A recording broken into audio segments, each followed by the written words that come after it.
This is a project simulation for microstrip line design and analysis where we follow a dielectric constant of 4.5 for a 20 centimeter microstrip line. The simulation is divided into three phases: HFSS, ADS, and finally eye diagram analysis. Starting with HFSS, we first draw the rectangular signal line, dielectric and ground in the draw window. Also, going towards the create box tool, we add all the dimension for each layer, the dielectric, ground and the signal lines same. And then for ground and signal, now it's in the perfect conductor section. Around the structure, we create a vacuum region to enclose all sides, ensuring proper boundary conditions are followed. And later on, going towards the dielectric condition, we define a custom material named my dielectric with a relative permittivity of 4.5. In a material editor, we can also adjust the dielectric loss tangent later for different simulation modes. So for the ground and signal line, we start with a perfect conductor in the first simulation and later change it to copper to include realistic losses.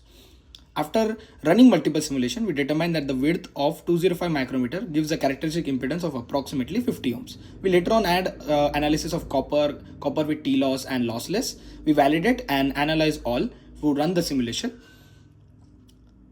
And in the results tab, after running the simulation, we can observe the solution data and we plot and confirm that Z0 is close to 50 ohms.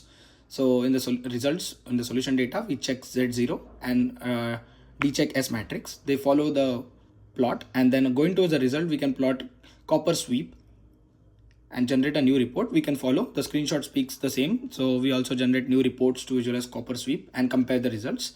The screenshot shows that the ER is equal to 4.5 and the TX line calculator also gives the 50 ohms for a 205 microwatt. After when the width is reduced by 20%, the impedance increased to around 56 ohms, and when width is increased by 20%, the impedance drops about 44 to 45 ohms following the TX line. Yes.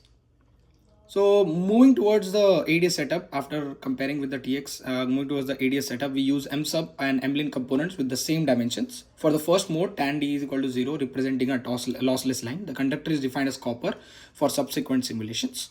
And later on, after we generate simulate, plot S parameter graphs for S21 and S11 showing that the line calc impedance and the simulation results are in an agreement. The screenshot spoke the same for S21 and S11.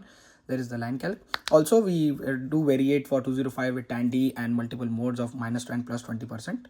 Going towards the eye diagram simulation, use PRBS source at 10 Gbps and place an eye probe at the output. The line length is 20 centimeter and the width is 205 micrometer as our ideal one.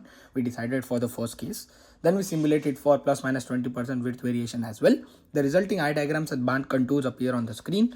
For 205 meter lossy copper line, the eye is wide open, while with the tan D 0.025, the eye becomes narrower due to loss. As we decrease and increase the width, the eye further distorts and mismatch effects.